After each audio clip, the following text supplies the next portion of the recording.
নমস্কার। আজকে আমাদের মধ্যে উপস্থিত রয়েছেন আমাদের সিপিআইএম কেন্দ্রীয় কমিটির সদস্য কমরেড মীনাক্ষী মুখার্জি। আমাদের সামনে যে 9 তারিখে ধর্মঘট সারা দেশ জুড়ে, সেই ধর্মঘটকে সামনে রেখে আজকে আমাদের কিছু কথোপকথন মীনাক্ষীর কাছ থেকে আমরা জেনে নেব যে এই ধর্মঘটকে সামনে রেখে আমাদের আগামী পরিকল্পনা কী এবং ধর্মঘটকে বাস্তবায়িত করবার ক্ষেত্রে আমাদের আগামী দিনের আন্দোলন কর্মসূচি কিভাবে কি হবে। কিন্তু তার আগের যে প্রেক্ষাপট, সেই প্রেক্ষাপটকে কেন্দ্র করে যে আন্দোলনের ধারাবাহিকতা রয়েছে রাজ্য জুড়ে, বিশেষ করে যুব সমাজের ক্ষেত্রে, সেই ধরনের কিছু কথাবার্তা আমরা ওর সাথে বলে নেব বা জেনে নেব। মীনাক্ষী, ইতিমধ্যে 9ই আগস্ট গত বছর আমরা দেখেছি সারা রাজ্য জুড়ে উত্তাল আন্দোলন হয়েছে, গাড়ি আটকেছেন এবং সেখানেতে দাঁড়িয়ে সেই আন্দোলনের ধারাবাহিকতা এমন একটা জায়গায় গিয়েছিল, সারা দেশ জুড়ে, সারা রাজ্য জুড়ে, সারা পৃথিবী জুড়ে মানুষ পর্যন্ত সেই আন্দোলনকে সংহতি জানিয়েছে। রাস্তায় নেমেছেন ঘরের সাধারণ মানুষ। পরবর্তী সময় আমরা দেখতে পেলাম, গত বছর দুর্গাপুজোর পরবর্তী সময় দেখলাম সেই আন্দোলনের ধারাবাহিকতা কোথাও একটা যেন থেমে গেল। আমরা কিছুদিন আগে দেখলাম তামান্না, একটা ছোট্ট বাচ্চা মেয়ে, কালীগঞ্জ, আপনাকে সেখানে যেতে দেখলাম। আপনি সেখানে গেলেন, কালীগঞ্জে একটা ছোট্ট ফুটফুটে বাচ্চা মেয়ে, তাকে তৃণমূল তাদের জয়ের আনন্দেতে বোমা মেরে বাচ্চাটা আজকে তার মৃত্যু হয়েছে। এবং তিলোত্তমার লড়াই রাতের বেলা, এবং এখন দেখলাম আমরা ভর সন্ধেবেলা আইনি কলেজের ভেতরে ছাত্রীকে ধর্ষণ করা হলো। কোথাও কি আন্দোলনের ধারাবাহিকতা আমাদের কোথাও একটা স্তব্ধ হচ্ছে, যার জন্য দুষ্কৃতীরা সাহস পাচ্ছে এই ঘটনাগুলোকে ঘটাতে? এই ফর্মুলাটাই তো ভুল, যে মানুষ আন্দোলন করবে তবে দুষ্কৃতীরা তাদের কাজটা করা বন্ধ করবে। মানুষ প্রতিদিনই লড়াই করে বেঁচে থাকার জন্য, এবং এটা বিজ্ঞান এবং প্রকৃতির নিয়মে। যে মানুষ, যে প্রাণী লড়াই করে বেঁচে থাকতে পারে না, তার অস্তিত্ব আস্তে আস্তে অবলুপ্ত হয়ে যায়। ফলে মানুষ প্রতিদিন রুটি রুজির লড়াই আছে, নিজেদের বিকাশের লড়াই আছে, তার মানব সত্তার লড়াই আছে, বিকাশের লড়াই আছে, বিজ্ঞান প্রযুক্তির তার উন্নতির লড়াই আছে। এবং সেই লড়াইয়ে সমাজের একটি সিস্টেম, একটি ব্যবস্থা আছে, যে ব্যবস্থাতে মানুষ যখন সভ্য হয়, সমাজ যখন সভ্য হয়, সেই সভ্যতাকে প্রতিষ্ঠিত করা, তাকে সংহত করা এবং তাকে এগিয়ে নিয়ে যাওয়ার জন্য সেই সিস্টেমটা কাজ করছে না বলে দুষ্কৃতিপনা এবং এই যে দুর্বৃত্তায়ন, এই যে দুষ্কৃতিরাজ, এই যে গুন্ডারাজ, এটা বাড়ছে। ফলত তাহলে সিস্টেমে নিশ্চয়ই এই গুন্ডারাজ, এই দুষ্কৃতিরাজকে, এই দুর্নীতিরাজকে, এই দাঙ্গাবাজকে খতম করার কোনো নিদান নিশ্চয়ই আছে। এবং সেই নিদান শুধুমাত্র আমরা তৈরি করছি বলে নয়, ভারতবর্ষের সংবিধানের নিদান আছে। তার মানে ভারতবর্ষের সংবিধান অনুযায়ী, আইন অনুযায়ী যারা এই কাজ করার, যাদের প্রতি মানুষ দায়িত্ব দিয়েছে, তো সেই দায়িত্ব তারা পালন করছে না। পালন না করার জন্যে মানুষের রুটি রুজির সংকটকে ব্যবহার করে দুর্নীতিরাজ, দুষ্কৃতিরাজ এবং দাঙ্গাবাজ বাড়ছে, যেটা পশ্চিমবঙ্গে আজকে গুন্ডারাজে পরিণত হয়েছে। ফলে বামপন্থীরা কতটা আন্দোলন করলো, বামপন্থীরা চুপ করে আছে কিনা, তার জন্য তো আর দুষ্কৃতিরাজের প্যারামিটার সেট হবে না। তাহলে নিশ্চিতভাবে এটা প্রমাণ যে পশ্চিমবঙ্গে ল অ্যান্ড অর্ডার নেই। আর শুধু পশ্চিমবঙ্গে কেন, গোটা ভারতবর্ষেই রুজি রুটি সংকট যেখানে, সেখানে মানুষের বেঁচে থাকার উপাদান নেই, সেখানে ল অ্যান্ড অর্ডারের এবং মানুষের নিরাপত্তার এবং সমাজকে এগিয়ে নিয়ে যাওয়ার জন্যে যে ব্যবস্থাপনা, সেই ব্যবস্থাপনাতে কোথাও না কোথাও তো চোট আছে, এবং এই চোটকে সারাতে চাইছে না। কেন? কারণ যারা দায়িত্বে আছে, এই চোটকে সারিয়ে দিতে গেলে তাদেরকে সরে যেতে হবে নিজেদের রাজনৈতিক অধিকার এবং ক্ষমতার জায়গায় থেকে। ফলত তারা যাতে এই চোটকে ব্যবহার করছে তাদের নিজেদের চেয়ারকে ঠিক রাখার জন্যে, এবং তাদের ওই চেয়ার যাতে ঠিক থাকে সেইটা ফাইনাল করে দিচ্ছে কর্পোরেটরা। বিরাট বড় লোক, মানে বড় লোকের কোনো সংজ্ঞা নাই, কোনো ডেফিনেশন নাই। আমরা সাধারণত গাঁয়ে গঞ্জে পাড়াতে যে কটা বড় লোক দেখি, তাদের কাছে এরা চুনোপুটি, বিরাট বড় লোক, দুনিয়া জোড়া বড় লোক। এরা নিজেদের একচেটিয়া মুনাফা এবং এদের যে লুট আছে, শোষণ আছে, তাকে কায়েম রাখার জন্য এখন আমরা মোদি মমতার কথা বলতে পারি, গোটা দুনিয়া জুড়ে বিভিন্ন দেশে যে সমস্ত অগণতান্ত্রিক এবং দক্ষিণপন্থী শাসকরা যারা আছে, তাদের নামও আমরা করতে পারি। ফলত ওরা ওদের একচেটিয়া শোষণকে, লুটকে কায়েম রাখার জন্যে এদেরকে চেয়ারে বসাতে চাইছে, আমাদের সাধারণ মানুষের রুটি রুজি, বেঁচে থাকা, তাদের বিকাশের প্রশ্নটাকে জলাঞ্জলি দিয়ে। ফলত এই অত্যাচার আরও বাড়বে। মানুষ এবং তার সাথে বামপন্থী, প্রগতিশীল, গণতান্ত্রিক ভারতবর্ষের ক্ষেত্রে নিশ্চিতভাবে ধর্মনিরপেক্ষ শক্তি তাদেরকে রাস্তায় আরও তীব্রতা এবং জেদের সাথে এসে দাঁড়াতে হবে। সেই কাজটা বামপন্থীরা করছে, এবং করছে বলেই 9ই আগস্ট থেকে, গত বছরের 9ই আগস্ট থেকে 14ই আগস্ট, 14ই আগস্ট থেকে মোলান্দি, মোলান্দি থেকে কসবা, কসবার থেকে দেখুন আজকের বিকেল সন্ধ্যা অবধি আবার নতুন কি আসে। কর্পোরেটদের হাতে আজকে পুঁজিবাদী সরকার যারা আছে তারা ক্ষমতা তুলে দিচ্ছে, আপনি নিজে বললেন, এবং সেক্ষেত্রে আমরা দেখতে পেলাম গতকালই যে মোদী সরকার নতুন করে এই কর্পোরেটদের শক্তি বৃদ্ধির জন্য ইএলআই প্রকল্পকে নিয়ে এলো। এবার এই প্রকল্প নতুন করে যুব সমাজের ক্ষেত্রে তাদের কর্মসংস্থান, তাদের রুটি রুজির ওপরে আঘাত আনবে, তাহলে সেক্ষেত্রে মোকাবিলা কিভাবে হবে? তাহলে মোদী গভর্নমেন্ট মিথ্যা কথা বলেছিল 14তে, যে বছরে 2 কোটি ছেলে মেয়ে চাকরি দেব। তাহলে ভারতবর্ষের অর্থনীতি এখন 4 নম্বরে গেছে, তাহলে মিথ্যা কথা বলছে। তাহলে গোটা ভারতবর্ষ বিশ্বগুরু হচ্ছে এবং এখানকার যুবরা আজকে সব থেকে ভালো জায়গায় আছে, কাজের জায়গায় আছে, রুটি রুজির জায়গায় আছে, বিকাশের জায়গায় আছে, সবটা মিথ্যা কথা।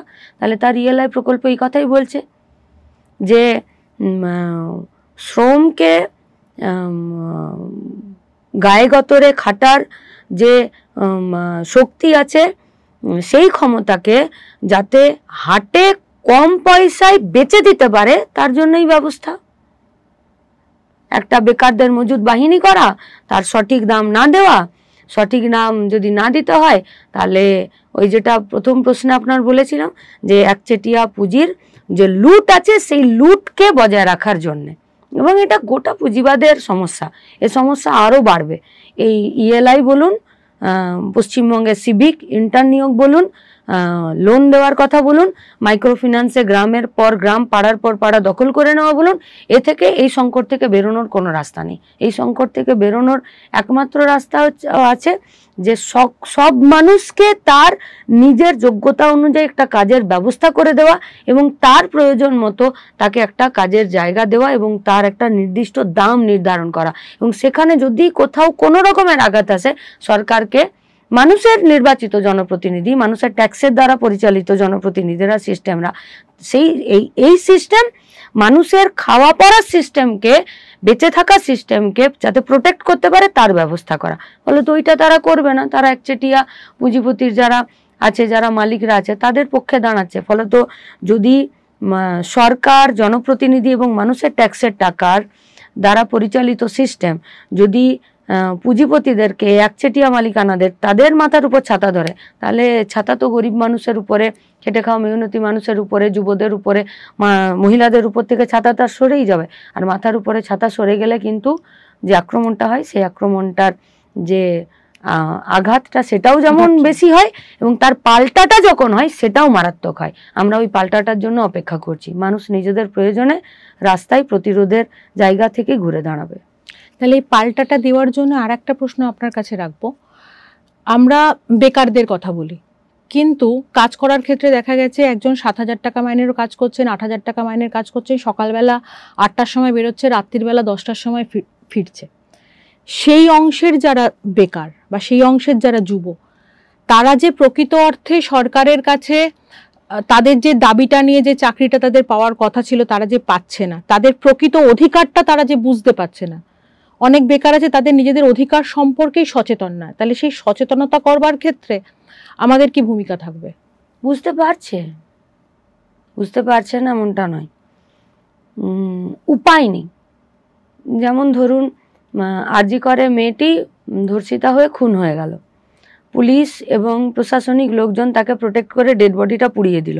পুড়িয়ে দেওয়ার পরে যে কাউন্সিলর ছিল তাকে এই গভর্নমেন্ট তাকে চেয়ারম্যানে উত্তরণ ঘটিয়ে দিল, মানে তাকে একদম প্রাইজ পোস্টিং দিল।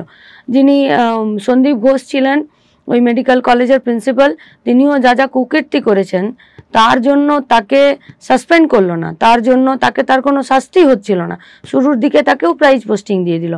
ফলত মানুষ হতাশ হচ্ছে এই সিস্টেম পরিচালনার ক্ষেত্রে। গণতান্ত্রিক উপায়ে তো একটা সিস্টেমকে নির্বাচিত করেছিল মানুষ, ফলত তার কাছ থেকেই যে গণতন্ত্রের উপরে, তার বেঁচে থাকার উপরে অ্যাটাকটা আসবে, এইটা মানুষ, এবং অ্যাটাকটা আসার পরে যে সে ফিরে তার কাছে প্লিড করবে, তার কাছে আবেদন করবে, সেই অন্যায়ের বিরুদ্ধে বিচার চাইবে, সেই বিচার চাইলে সে বিচার পাবে, এই গোটা সিস্টেমটা যখন তাসের ঘরের মতো নড়ে পড়ে যাচ্ছে ঝড়ে, তখন তারা হতাশ হচ্ছে। এবার দেখুন মানুষ 5,000 টাকায় কাজ করবে, 7,000 টাকায় কাজ করবে, 8 ঘন্টা কাজ করবে, 12 ঘন্টা কাজ করবে। ছিল না ভারতবর্ষে এটা।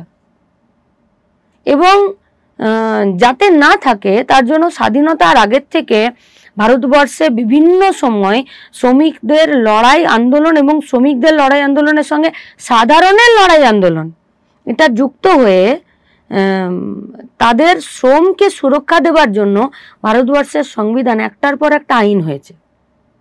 ছুটির আইন, মিনিমাম ওয়েজের আইন, মানে ন্যূনতম কত টাকা বেতন পাবে, সে বোনাস পাবে কিনা, তার শরীর খারাপ হয়ে গেলে কি হবে, তার অ্যাক্সিডেন্ট হয়ে গেলে কি হবে, সে কাজের জায়গায় কোনো দুর্নীতির সাথে যুক্ত হয়ে গেলে কি হবে, সে যদি কোথাও ফেঁসে যায় কি হবে, এই সব কটা আইনের একদম গালভরা নাম আছে এবং তার পিছনে একটি করে সাল দেওয়া আছে।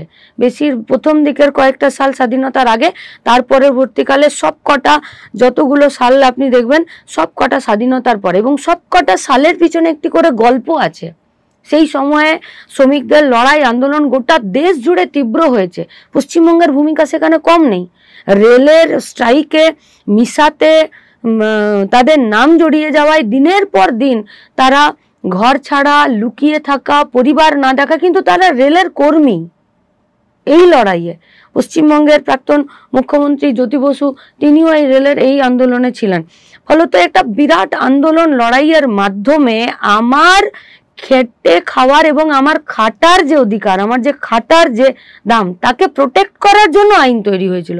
সেই আইনগুলো আজকে শুধুমাত্র একক সংখ্যাগরিষ্ঠতার অহংকারে মানুষের মতামতের বাইরে গিয়ে, যেমন কৃষক বিলটা কৃষি আইনে পরিণত হয়েছিল, ঠিক সেরকম শ্রম কোড বিলের নামে এই সব আইনগুলোকে সংকুচিত করা, তুলে দেওয়া। তার মানে কি, আমি আপনার দ্বিতীয় প্রশ্নেও বলেছি যে ছাতা কার মাথায় ধরছে দেখতে হবে। ছাতা ধরছে কর্পোরেটের হাতে। যে এ শ্রমিক যদি 8 ঘন্টার পরিবর্তে 16 ঘন্টা কাজ করে, 26,000-এর পরিবর্তে যদি 7,000 টাকা বেতন পায়, তার যদি কাজের নিরাপত্তা না থাকে, স্থায়িত্ব না থাকে, তার কাজের যদি ভবিষ্যতের নিরাপত্তা না থাকে এবং সামাজিক সুরক্ষা না থাকে, লাভ কার? লাভ হচ্ছে কর্পোরেটের। কখন কর্পোরেটের? যখন কর্পোরেট ওই শ্রমিককে তার বেসরকারি কাজের জায়গায় লাগায় তখন। তাহলে বেসরকারি কাজের জায়গায় এত উন্মুক্ত হচ্ছে কখন? সরকার যখন সরকারি কাজের জায়গা সংকুচিত করে নিচ্ছে তখন। যেমন কর্ণাটক সরকার রিসেন্টলি যেটা করেছে, শ্রমকোডকে হাতিয়ার করে তার একদম 8 ঘন্টার কাজের যে আমাদের সময় নির্ধারিত করা ছিল সেটাকে অলরেডি 12 ঘন্টা করে ফেলেছে। এবং আমাদের পশ্চিমবাংলাতে বলুন বা দেশ জুড়ে এখন যেটা এই যে আমাদের 8 ঘন্টার কাজের দাবিটা কিন্তু এখন কোথায় যেন একটা আটকে রয়েছে। কারণ কোভিড পরিস্থিতির পরে যেটা হচ্ছে ওয়ার্ক ফ্রম হোম হয়ে গেছে। এখন প্রায় 24 ঘন্টা 24/7 এক একটা আইটি সেক্টরে যারা কাজ করে বা এমনি সাধারণভাবে যারা কাজ করে তাদেরকে সেই কাজটা করতে হচ্ছে। কাজের কোনো টাইমের, সময়ের কোনো তাদের দিক নির্দেশ করা নেই। এবার তারা বুঝতে পারছে তারা আক্রান্ত, কিন্তু তাদের কাজের জায়গাটা এমনভাবে রয়েছে যে তারা সেই কাজটাকে করে আবার যে আন্দোলনে আসবে, তারা যে পথে নামবে, তারা যে ঐক্যবদ্ধ হবে, সেই জায়গাটা কোথাও যেন একটা গ্যাপ হয়ে যাচ্ছে। তাহলে আন্দোলনকারী এবং সংগঠক তাদের মধ্যে যে একটা সম্পর্ক তৈরির জায়গা, সেটা কি করে করা যাবে যাতে আন্দোলনগুলোকে আরো বেশি করে সংঘবদ্ধ করা যায়? আমরা বলছি যে মানুষ আইটিতে কাজ করুক, কর্পোরেটে কাজ করুক, ওয়ার্ক ফ্রম হোম করুক, কেন? কারণ সরকার কাজ দিচ্ছে না, তাই আমি এই জায়গাটায় আসতে চাইছি। আমি বেসরকারি কাজের জায়গার কাছে আমি আমার শ্রমকে দিতে বাধ্য হচ্ছি, কারণ যে কাজগুলো প্রাইভেট সেক্টর কাজটাকে নিচ্ছে সেই কাজটা তো গভর্নমেন্টও নিতে পারত। তাহলে সরকার কেন সেই কাজটা নিচ্ছে না? একটা প্রাইভেট নার্সিং হোমে বা একটি সরকারি হসপিটালে ফ্লোর পরিষ্কার করার জন্যে 8 ঘন্টার 3টে শিফটিংকে বাদ দিয়ে 12 ঘন্টা 2টো শিফটিং করিয়ে যদি 6 জনকে সারাক্ষণ ঝাড়ু আর ন্যাকড়া নিয়ে দাঁড় করিয়ে রাখতে পারে একটি কন্ট্রাকচুয়াল, তাহলে সরকার কেন 8 ঘন্টার 3টে শিফটিং করে সেখানে ডি গ্রুপের স্টাফে যুক্ত করতে পারছে না কেন? আমার প্রশ্ন এইখানে। তার মানে কাজের জায়গা আছে, এই গোটা সমাজটা, সিস্টেমটা, সরকারের সেই শ্রমটার প্রয়োজন। সরকার এখনো পর্যন্ত নিজেকে দেউলিয়া ঘোষণা করেনি, কিন্তু সরকার শ্রমিকের শ্রমকে নেবার জন্যে তার কাজের জায়গাকে প্রসারিত করছে না, বরং প্রতিদিন তাকে সংকুচিত করছে। আমরা এটা শুধু বলার জন্য বলি না, আজকে যারা আরএসএস পরিচালিত নিয়ন্ত্রিত বিজেপি পরিচালিত সরকার আছে, তাদের ঘোষিত এজেন্ডা সরকারি কাজের জায়গা থাকবে না, থাকবে না। তাহলে যদি সেইটা হয়, তাহলে আমি আমার গতরকে, আমি আমার মেধাকে প্রাইভেটের কাছে বেচে দিতে বাধ্য। তাহলে তখন সরকারের একটা কাজ আসে যে প্রাইভেট যদি আমার গতর মেধাকে কেনে, তাহলে কোন চুক্তিতে কিনবে? তাহলে আইন, সেই আইনটার জায়গা তো সরকার সেই আইনটাকে নষ্ট করে দিয়ে আইনগুলোকে তুলে দিচ্ছে। তাহলে প্রথম তুমি আমার শ্রম কিনলে না, দ্বিতীয় আমার শ্রমকে প্রোটেক্ট করার জন্য যে আইন ছিল তুমি সেই আইনগুলোকেও তুলে দিচ্ছ। তাহলে মানুষের কাছে এই জিনিস আছে এবং মানুষ এর বিরুদ্ধে রাস্তাতেও নামছে। মানুষ এই বিচারটা চাইবে কার কাছে? তাহলে একক সংখ্যাগরিষ্ঠতায় প্রচুর আসন নিয়ে, সিট নিয়ে যারা ভোটে জিতলো, যারা মানুষকে এই প্রতিশ্রুতি দিল যে তোমার কাজ, তোমার পেটের ভাত, তোমার মাথার ছাদ আমি সবটা দেখব, সবটা দেখার কথা বলে দিয়ে তাকে প্রতিদিন তার হাত ছেড়ে দিল এবং হাত ছেড়ে দিয়ে নিজের পকেটে সে হাত ভরে নিল। তাহলে যার কাছে বিচার পাবার কথা, যার কাছে এই অন্যায়ের বিরুদ্ধে ন্যায় পাবার কথা, তারা যখন হাত তুলে দিচ্ছে, মানুষ তখন রাস্তায় নামছে এবং সেখানে হতাশার কোনো জায়গা নেই। আজ নয়তো কাল মানুষ নিজের অধিকার আদায় করেই নেবে। মানুষ কখনো দমবন্ধ করা অবস্থায় থাকে না। এখানেই বামপন্থীদের কাজ, এখানেই কমিউনিস্টদের কাজ। আমরা যেখানে রুটি রুজি ভাতের লড়াই রয়েছে, সেখানে ধর্মীয় উন্মাদনা দিয়ে এই রুটি রুজি ভাতের লড়াইটাকে আটকে দেওয়ার প্রবণতা দেখা যাচ্ছে। এবং সেটার ক্ষেত্রে আপনিও বলেছেন একটা জায়গায় যে মিডিয়া এই ক্ষেত্রে একটা ভূমিকা পালন করছে। তাহলে মিডিয়া কি কোনো একটা জায়গায় আমাদের রাজ্যের রাজনীতিকে তারা কি কন্ট্রোল করছে বা পরিচালনা করছে?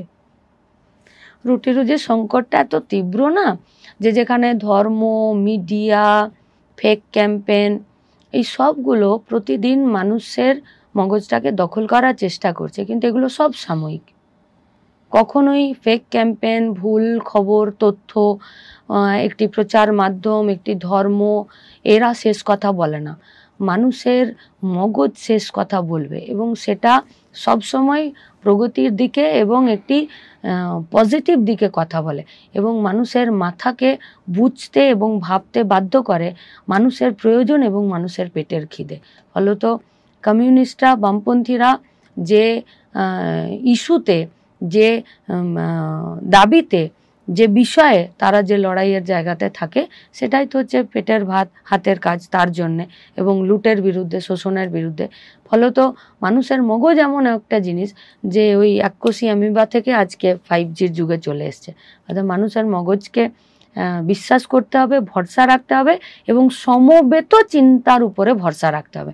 সেই ভরসা রেখেই তো মানুষ মোলান্দিতেও প্রতিবাদ করছে, আরজি করেও প্রতিবাদ করছে এবং দুর্গাপুরের স্টিল ফ্যাক্টরির সামনে আন্দোলন করছে, আবার কোথাও কলিয়ারি এলাকায় যাতে সমস্ত কাজটা তুলে উঠে গিয়ে কন্ট্রাকচুয়ালে না হয় তার জন্য কাজ করছে। ফলত লড়াইটা সব জায়গায় আছে। মিডিয়া আমার সামনে কতটা প্রেজেন্ট করলো তার দ্বারা আমি ঠিক করব যে কতটা লড়াই হচ্ছে, সেটা করতে গেলে ভুল হবে। এই পশ্চিমবঙ্গেরই একদম ঝাড়খণ্ডের বর্ডার চিত্তরঞ্জন রেল ইঞ্জিন কারখানা থেকে উড়িষ্যার বর্ডার দাঁতন পর্যন্ত, আর ওইদিকে যেখানে কোচবিহারের আলু চাষিরা আলু পাঠিয়ে দিচ্ছে আসামের বর্ডারে, ওখানে ক্ষেত মজুরদের লড়াই, এখানে দাঁতনে পরিযায়ী শ্রমিকদের লড়াই, আর এখানে ঝাড়খণ্ডের বর্ডারে একদম চিত্তরঞ্জন রেল ইঞ্জিন কারখানার ওখানে লড়াই। আর যদি ভেতরে ধরেন তাহলে জুট মিল থেকে শুরু করে বন্ধ চা বাগানের শ্রমিক আর ছোট ছোট কলকারখানাতে থাকা বা এই কলকাতার রাস্তাতে প্রতিদিন যারা সার্ভিস প্রোভাইড করছে তাদেরও লড়াই। এই লড়াইটা সব জায়গায় এক। এই লড়াইগুলোকে এক জায়গায় নিয়ে আসার জন্য বামপন্থীরা প্রতিটা দিন পশ্চিমবঙ্গের বুকে লড়াই করছে। তার জন্যই মইদুল, তার জন্যই সুদীপ্ত, তার জন্যই তামান্না। ফলত এ তালিকা দীর্ঘ হবে এবং লড়াইয়ের তালিকাও দীর্ঘ হবে। 8,000 টাকা মাইনের চাকরিও পায়, 3,000 টাকা মাইনের চাকরিও করে, আবার 8 লাখ 9 লাখ টাকা মাইনের চাকরিও করে। কিন্তু সব অংশের যারা শ্রমজীবী যুব তারা কোনো না কোনো জায়গায় তারা নিজের কাজের জায়গায় তারা কিন্তু আজকে আক্রান্ত। তাহলে সমস্ত অংশের আক্রান্ত শ্রমজীবী যুব তাদেরকে এই ধর্মঘটেতে 9 তারিখে যে ধর্মঘট, দেশব্যাপী যে ধর্মঘট, সেই ধর্মঘটের আহ্বান আপনি কিভাবে জানাবেন? কে কত টাকার চাকরি করছে তার উপর নির্ভর করবে না যে সে লড়াইয়ে থাকবে কিনা। লড়াইয়ে থাকার না থাকার কথা বলছি না, আমি বলছি সমস্ত অংশের যুবর কাছে যে আবেদনটা, সেই আবেদনটা সেটাই, যে আপনি কত টাকা বেতন পাচ্ছেন, আজকে আপনি কতটা ঠিক আছেন, তার দ্বারা আপনার কাজ এবং আপনার ভবিষ্যৎ ঠিক হয় না। ভবিষ্যৎ ঠিক হয় একটি নীতি নির্ধারণের দ্বারা। সেখানে নীতি যখন এইভাবে নির্ধারিত হচ্ছে যে আপনার কাজের যে অধিকার, সেই অধিকারটাই থাকবে না, আপনার লড়াই করার অধিকার থাকবে না, আপনার সংগঠিত হওয়ার অধিকার থাকবে না। এমনকি আপনারা 5 জন মিলে আপনার কালকে যদি আপনার ছুটি ক্যান্সেল করে দেয়, তার জন্য 5 জন মিলে আপনি আপনার যে সুপিরিয়র আছে বা যে ম্যানেজমেন্ট আছে তার কাছে যেতে পারবেন না, কারণ ইউনিয়ন করাটাই হয়ে যাবে অপরাধমূলক কাজকর্ম।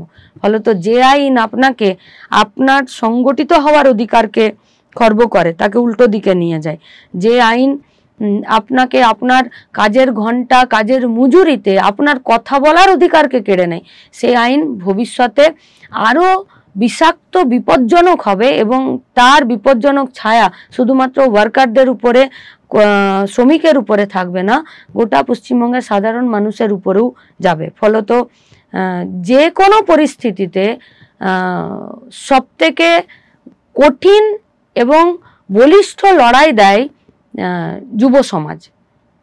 তাই যখন ভারতবর্ষের সংবিধানকে ব্যবহার করেই, ভারতবর্ষের সংবিধানকেই খর্ব করা হচ্ছে ভারতবর্ষের যুবদেরকে শেষ করার জন্যে, ফলত সেই লড়াইয়ে যুবরা রাস্তাতেই থাকবে এবং সব অংশের যুবরা এই শ্রম কোড বিলের যে আইন, তার যা বাতিল করার জন্য 9 জুলাই ধর্মঘটে থাকার আহ্বান আমরা তো জানাবই, আমরাও থাকবো এবং সব অংশের যুবরা নিজেদের প্রয়োজনেই রাস্তাতে 9 জুলাই তারা থাকবেন। আজকে আমাদের যে আলোচনা, কমরেড মীনাক্ষী মুখার্জির সঙ্গে যে আলোচনা আমাদের এখানে আমরা শেষ করছি, এবং আমাদের পক্ষ থেকে যেটা আহ্বান থাকবে, আগামী 9 তারিখ আমাদের দেশ জুড়ে যে সারা দেশব্যাপী যে ধর্মঘট, সেই ধর্মঘটে সমস্ত অংশের মানুষ তাদের নিজেদের অর্জিত অধিকারকে ফিরে পাওয়ার জন্য, অধিকারকে কেড়ে নেওয়ার জন্য যে লড়াই, সেই লড়াইতে সমবেতভাবে ঐক্যবদ্ধ হবেন এই আশা রেখে আজকের 9 জুলাইয়ের ধর্মঘটের সার্বিক সাফল্য কামনা করে আজকের আলোচনা এখানে আমরা শেষ করছি। নমস্কার।